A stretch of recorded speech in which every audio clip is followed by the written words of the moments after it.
I am not sitting next to him. The sentence landed louder than it needed to, sharp enough to slice through the quiet hum of the first-class cabin. And for a moment, everything slowed as passengers who had been settling into their seats paused mid-motion, glancing up just enough to see where the disruption had come from. And there she was, Victoria Hayes, poised, well-dressed, her posture straight with a confidence that suggested she was used to being heard and accommodated, standing just beside her assigned seat while a flight attendant hesitated in front of her, caught between protocol and pressure, and next to that seat, already settled in with calm precision, was Marcus Ellington, his expression composed, his movements unhurried as he adjusted the sleeve of his jacket, not reacting to the statement, not acknowledging it, as if the words had not been directed at him at all. And that contrast alone created a tension that spread quietly across the cabin, because moments like this did not need volume to become visible, they needed stillness. And Marcus remained perfectly still, his gaze resting forward, not defensive, not curious, simply present, and the flight attendant offered a polite smile, the kind that tries to smooth over situations before they fully form. "Ma'am, this is your assigned seat," she said gently, her voice careful, measured, but Victoria did not move, her eyes shifting briefly toward Marcus before returning to the attendant, her tone lowering just slightly but carrying the same firmness. "I would prefer another seat," she said, and the phrasing was deliberate, controlled, avoiding direct accusation while still making the message unmistakably clear, and the attendant hesitated again, glancing at the boarding list on her tablet, as if hoping for an immediate solution that would not require escalation. And around them the quiet attention of nearby passengers grew, not openly staring, but aware, because social discomfort has a way of drawing focus without invitation. And Marcus finally shifted his gaze slightly, not toward Victoria, not toward the attendant, but toward the window beside him, as if choosing distance over engagement. And that choice, that restraint, only deepened the imbalance of the moment, because where one side projected discomfort, the other projected control, and the difference between those two things became more visible with every passing second. And Victoria crossed her arms lightly, her posture unchanged, her presence signaling expectation, not request, and the attendant cleared her throat softly. "Let me see what I can do," she said, stepping slightly aside, her fingers moving quickly across the screen, searching for an alternative, because in spaces like this, comfort is often prioritized, and comfort is often defined by perception, and perception in this moment had already taken shape, and Marcus remained where he was, not shifting, not offering, not engaging, his silence not passive but intentional, as if he understood something about the moment that no one else had yet recognized. And as the attendant scanned the seating chart, the subtle weight of the situation continued to build, not through argument, not through confrontation, but through the quiet alignment of assumptions that had already begun to define the outcome. And Victoria exhaled slowly, her voice returning just above a whisper, but still clear enough to carry. "I paid for a certain experience," she added, and the sentence, though simple, carried layers that settled into the space around it, reinforcing the choice she had already made. And Marcus did not respond to that either, not with words, not with movement, only with presence, steady, composed, unshaken. And in that stillness, something began to take shape beneath the surface of the moment, something not yet visible, not yet understood, but already in motion, waiting for the exact moment to reveal itself. The flight attendant's fingers moved quickly across the tablet, searching for an alternative that would resolve the situation without drawing more attention, because moments like this were meant to be smoothed over, redirected, quietly corrected. And yet the longer she searched, the more it became clear that there was no immediate solution that did not involve moving someone else. And in that realization, the unspoken assumption in the cabin began to take shape, not declared, not confirmed, but understood, that Marcus Ellington was the easier adjustment, the simpler change, the path of least resistance. And Victoria Hayes remained standing with composed expectation, her posture unchanged, her expression calm but firm, as if the outcome had already been decided before the process had even begun. And around them the subtle attention of nearby passengers lingered, not intrusive, but present, because social discomfort has a way of holding space even when no one acknowledges it directly. And the attendant finally looked up, her voice gentle but carefully measured. "Sir," she said, turning slightly toward Marcus, "would you be open to switching seats for your comfort?" And the phrasing was deliberate, designed to sound like an offer rather than a request, but the implication was clear, and Marcus turned his head slightly toward her, his expression unchanged, not offended, not surprised, simply aware, as if he had already anticipated this exact moment before it arrived. And he paused just long enough for the silence to settle, not to create tension, but to allow the weight of the request to exist fully in the space. And then he spoke, his voice calm, even, carrying no resistance. "Is there an issue with the seat?" he asked, and the question was simple, direct, but it shifted the focus immediately because it required definition, not assumption, and the attendant hesitated for a fraction of a second, her eyes flicking briefly toward Victoria before returning to Marcus. "No, sir, the seat is perfectly fine," she replied, and the answer, though accurate, did not resolve anything, because it exposed the absence of a legitimate reason, leaving only perception as the driving force behind the request, and Victoria exhaled softly, her patience thinning just enough to become noticeable. "I just prefer not to sit there," she said, her tone controlled but firmer now, reinforcing the boundary she had already drawn, and the words settled into the space with a quiet finality. Because preference, when backed by confidence, often functions as authority in environments like this.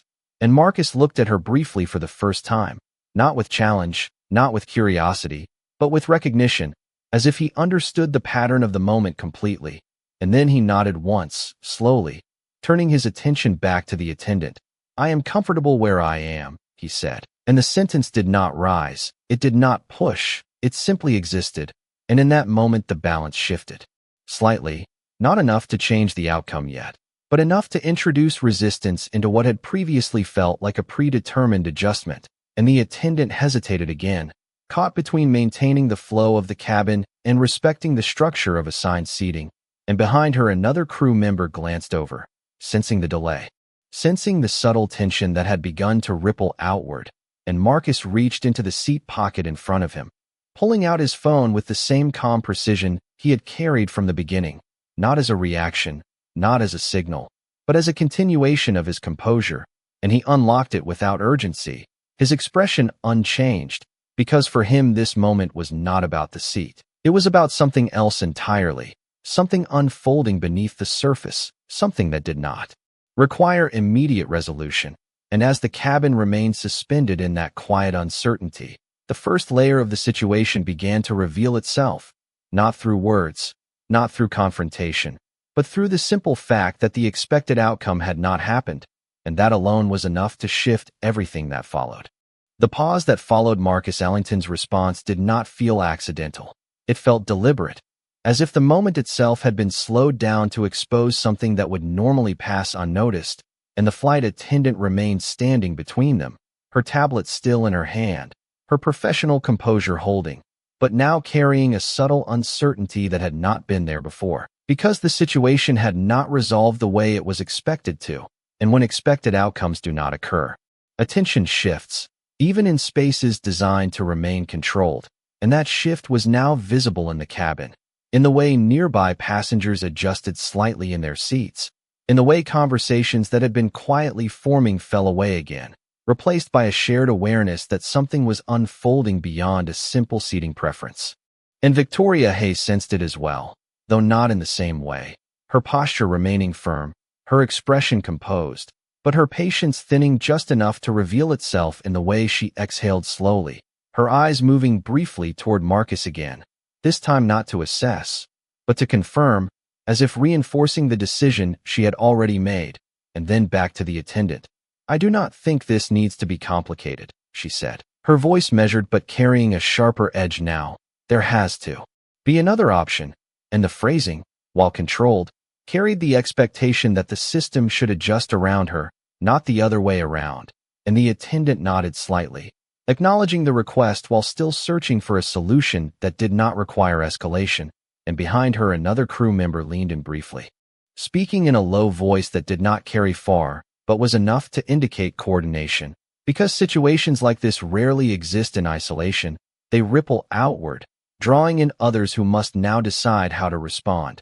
And Marcus remained still, his phone now resting lightly in his hand, the screen dim but unlocked, his attention not fixed on it, not disengaged from the moment, but balanced between both. As if he was aware of two timelines unfolding at once, one visible, one not, and that dual awareness gave his silence a different weight, because it was no longer just composure. It was control, quiet but unmistakable, and the attendant finally spoke again, her tone carefully neutral. "We are currently fully booked in this cabin," she said, choosing her words with precision. "But I will continue to check for any adjustments." And the answer, while polite, introduced a limit, a boundary that had not been present before, and Victoria's expression tightened slightly, not dramatically, but enough to signal that the situation was no longer aligning with her expectations, and she shifted her stance just a fraction, her posture still confident, but now carrying a subtle tension. Because the ease with which she expected resolution was no longer guaranteed, and that shift did not go unnoticed, not by the passengers, not by the crew, and certainly not by Marcus, who finally lifted his gaze slightly, not toward her directly, but toward the space ahead, as if acknowledging that the moment had reached a new stage, one where assumptions would begin to meet resistance. And in that quiet transition, something deeper began to take shape, not through confrontation, not through raised voices, but through the simple fact that the structure had not bent as expected. And when structures do not bend, they reveal something about themselves, something about who they serve, and something about who they recognize. And as the cabin remained suspended in that subtle tension, the first signs of a larger shift began to form, still unseen, still unspoken, but already in motion, waiting for the moment when it would no longer be possible to ignore. The balance in the cabin had shifted, not dramatically, not in a way that anyone could point to directly, but in the subtle space between expectation and reality, where something that was supposed to happen simply did not, and that absence began to carry weight. Because when systems fail to adjust the way people expect them to, it forces a moment of reconsideration. And Victoria Hayes felt that shift even if she did not acknowledge it outwardly, her posture still composed, her expression still controlled, but her eyes now moving more frequently, scanning the space as if looking for confirmation that the outcome she expected was still within reach. And the flight attendant remained beside her, her professional demeanor intact, but now layered with a quiet hesitation, because the usual path forward had been interrupted. And interruptions in controlled environments rarely go unnoticed for long. And behind her, the second crew member stepped closer, their presence adding a new layer to the moment, not authority, but reinforcement, a signal that the situation had moved beyond a simple adjustment and into something that required coordination. And Marcus Ellington remained seated, his posture unchanged, his attention steady, his presence now defining the space in a way that was not immediately obvious but increasingly undeniable, because control does not always announce itself. Sometimes it is revealed through consistency. And he had not shifted, not offered, not reacted, and that stillness began to influence the behavior around him, the crew no longer assuming movement, the passengers no longer expecting it. And that alone altered the direction of the moment. And Victoria spoke again, her tone lower now but carrying more precision. "This should not be difficult," she said, her words measured, controlled, but with a sharper edge that suggested the situation was no longer aligning with her expectations. And the attendant responded carefully. "We are doing everything we can," she said, her voice steady, but the phrasing had changed. No longer promising resolution, only effort. And that distinction mattered because it signaled a limit, a boundary that had not been present before. And Marcus glanced briefly at his phone, the screen illuminating softly, not drawing attention, but existing as part of the moment, his thumb moving once across the surface in a motion that was precise, deliberate, and then still again, as if whatever action had been taken required no further input. And he returned his attention forward, his expression unchanged. And for a brief second the attendant's eyes followed that movement, not fully, not consciously, but enough to register that something had occurred outside the visible conversation.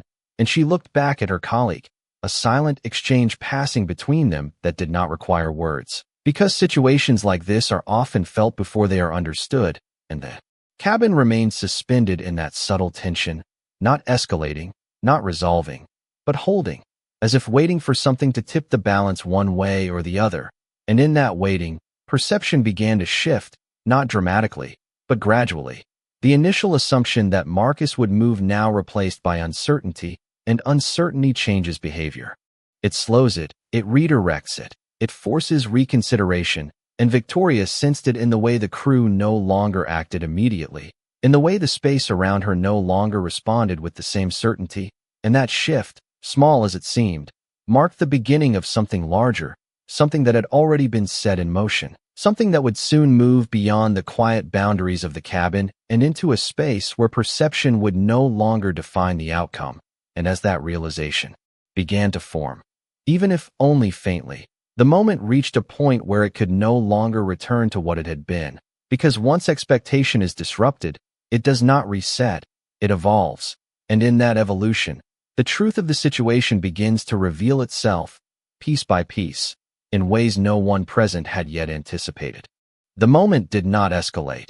It deepened, and that difference was subtle but critical, because instead of growing louder, the tension in the cabin became more focused, more precise, as if every movement now carried meaning beyond its surface, and Marcus Ellington remained exactly where he had been, his posture unchanged, his presence steady, but the effect of that stillness was no longer neutral. It was shaping the behavior around him, influencing the pace, the decisions, the very rhythm of the situation, and the flight attendant felt it first, her hands no longer moving as quickly across the tablet, her attention shifting more deliberately between Marcus and Victoria Hayes, as if recalibrating her understanding of the moment, and behind her the second crew member received a notification on their device.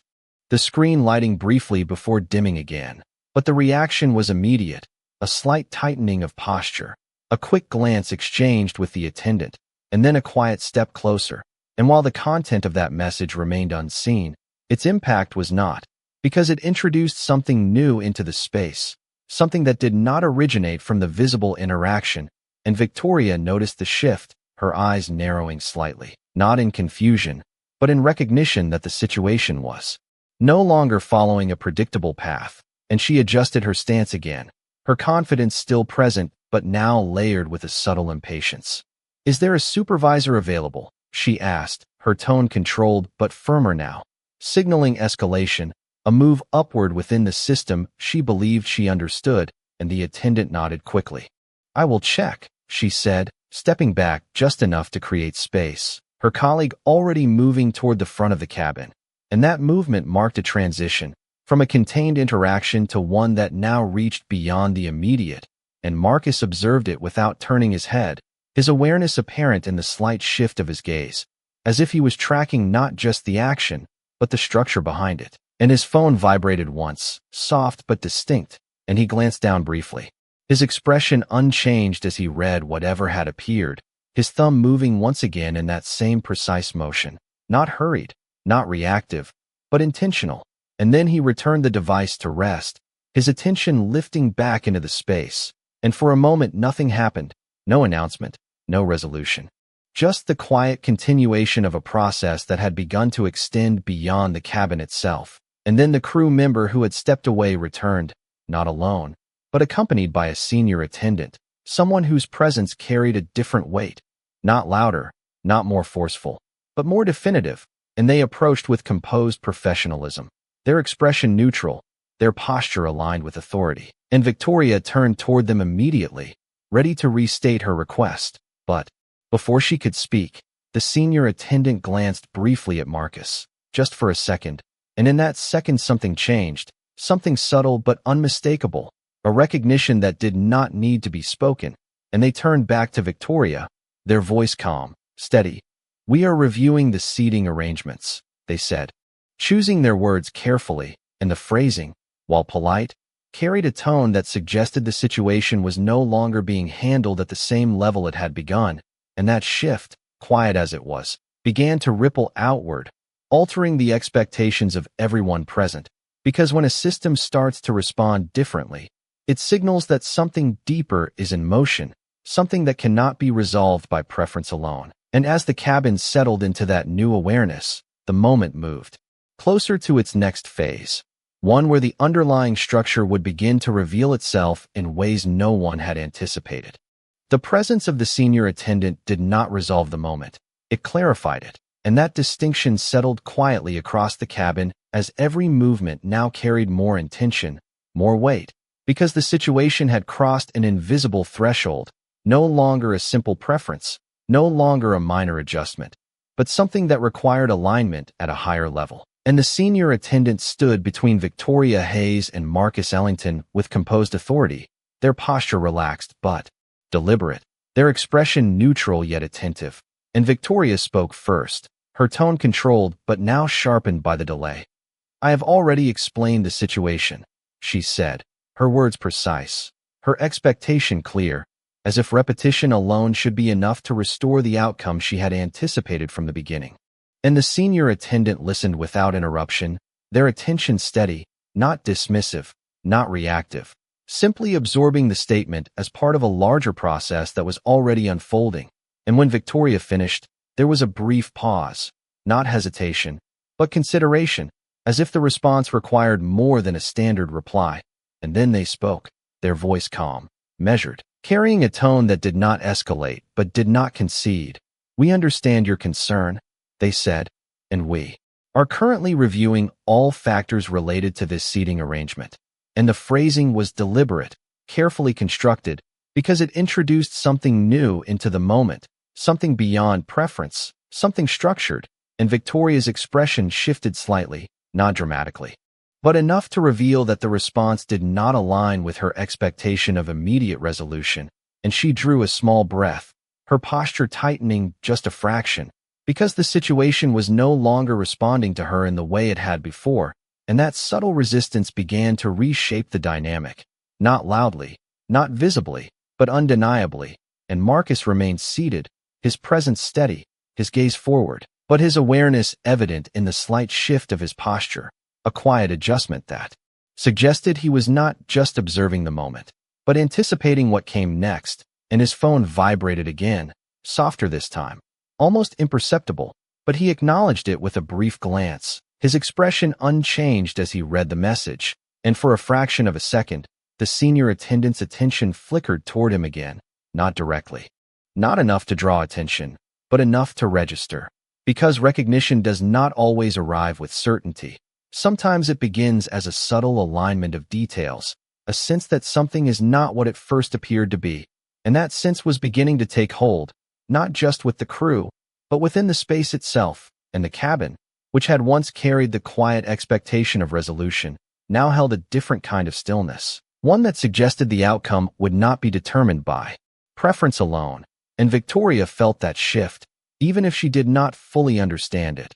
Her confidence still present, but now layered with a question she had not needed to ask before. And she spoke again, her voice lower, more controlled. "This is not complicated," she said, as if reinforcing the simplicity of her request could restore its authority. But the words did not carry the same certainty they had before, because the structure around her had changed, subtly but decisively. And the senior attendant nodded once, acknowledging the statement without confirming it.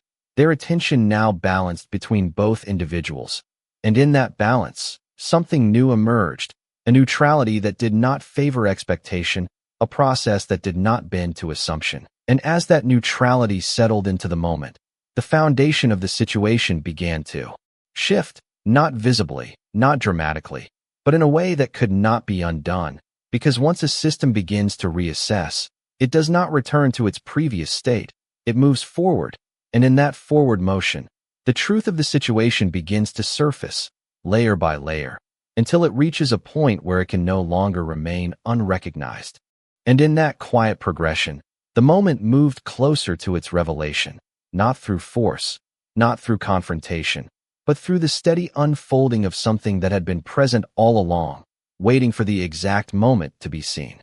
The shift that had been building beneath the surface no longer felt distant, it felt present, immediate, as if the moment itself had crossed into a different phase where subtlety would begin to give way to clarity, and the senior attendant remained composed between Victoria Hayes and Marcus Ellington, their posture unchanged, but their attention now more focused, more deliberate, because something had aligned that required recognition. And Marcus sat with the same quiet control he had maintained from the beginning, his expression steady, his presence now carrying a weight that extended beyond the seat he occupied. And then it happened, not loudly, not dramatically, but in a way that immediately altered the structure of the moment. As another crew member approached from the aisle with a tablet in hand, their pace measured but purposeful, and they leaned slightly toward the senior attendant, speaking in a low voice that did not carry far, but the effect was immediate, the senior attendant's posture straightening just a fraction, their gaze shifting briefly toward Marcus again, this time not as a passing glance, but with intention, with recognition that had now moved beyond uncertainty, and they nodded once, slowly, as if confirming something that had just been verified. And when they turned back to Victoria, their tone remained professional, but it had changed, not in volume, not in warmth, but in authority. "Ma'am," they said, "we will need you to take your assigned seat." And the sentence, simple as it was, carried a finality that had not been present before, and Victoria's expression shifted immediately. Surprise flickering across her face before settling into controlled disbelief, because the response did not match the outcome she had expected, and she paused, just for a moment, as if recalibrating. "I believe there is a misunderstanding," she said, her voice still composed but now carrying a sharper edge, because the situation had moved outside the boundaries she recognized, and the senior attendant held their position, their gaze steady. "There is no misunderstanding," they replied calmly. And the clarity of that statement settled into the space with quiet force, because it removed interpretation, leaving only decision, and around them the cabin had gone completely still, not because anything dramatic had occurred, but because everyone present could feel that something definitive had just taken place, and Marcus remained seated, his posture unchanged, but the context around him had transformed, the perception that had once defined him now replaced by something else entirely, something that had been recognized by the system itself. And Victoria looked toward him again, this time not with dismissal, not with preference, but with a question she had not needed to ask before, because the balance of the moment had shifted completely, and the certainty she had relied on was no longer supported by the environment around her. And Marcus finally turned his head slightly in her direction, his expression calm, composed, not confrontational, not triumphant, simply present, and he spoke, his voice even, controlled, carrying no urgency. "You made a decision based on what you saw," he said, and the sentence did not rise. It did not challenge, it simply existed. And in that moment the final layer of the situation began to reveal itself, not through explanation, but through alignment, because recognition had already occurred, and the system had already responded, and what remained was not a question of preference, but of understanding.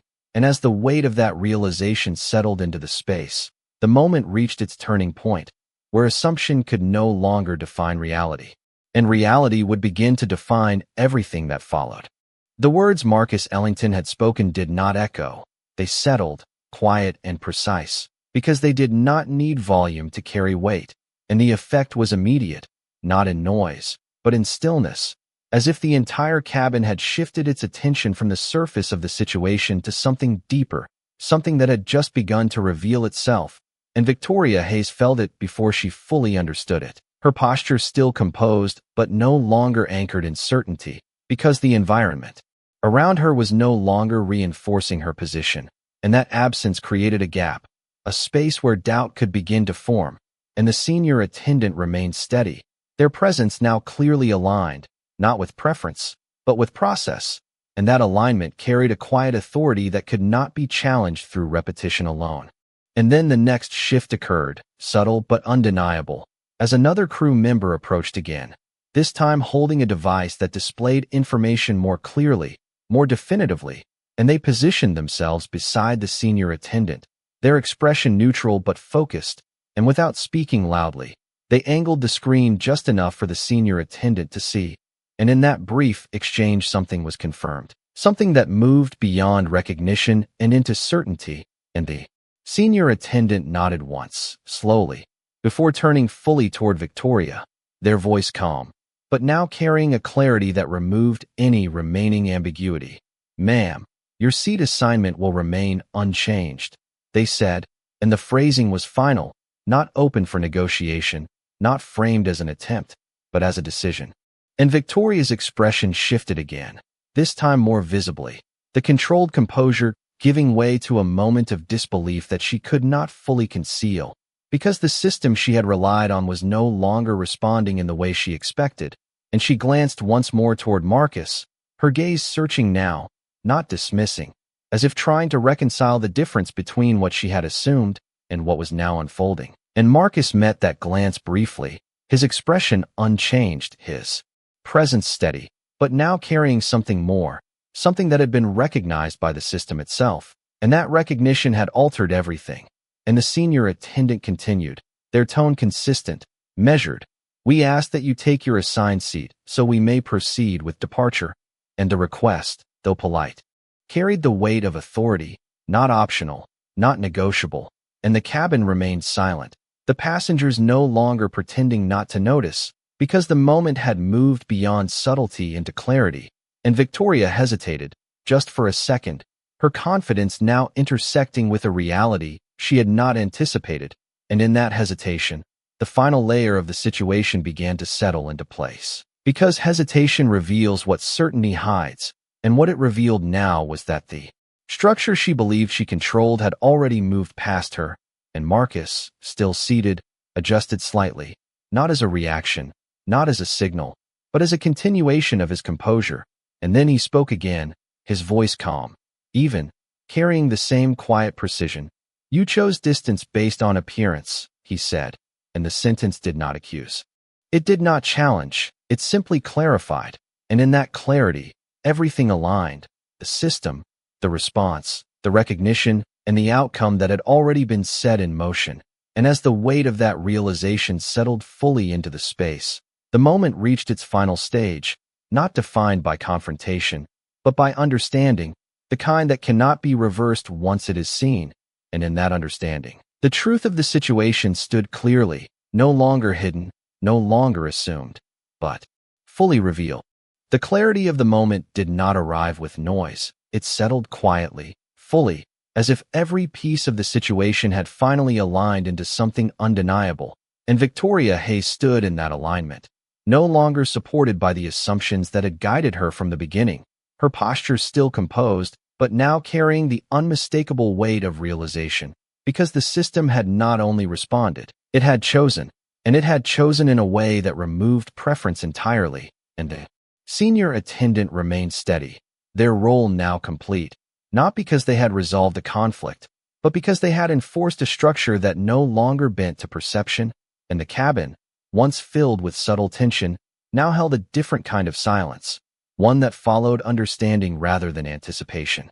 And Marcus Ellington sat exactly where he had been from the start, his presence unchanged, his composure intact, but the meaning of that presence had transformed completely, no longer interpreted through appearance, but recognized through alignment, through the quiet authority that had now been acknowledged at every level of the interaction.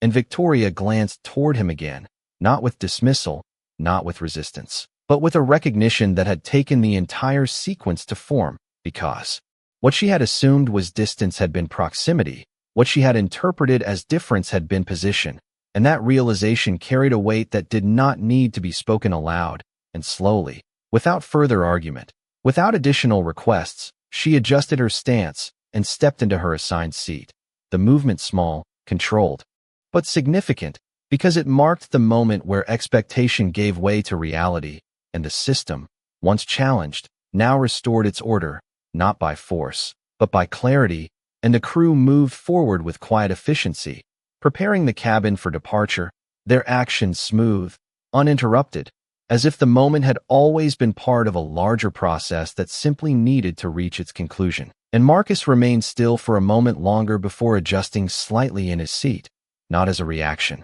not as a signal, but as a continuation of the same calm presence he had maintained throughout.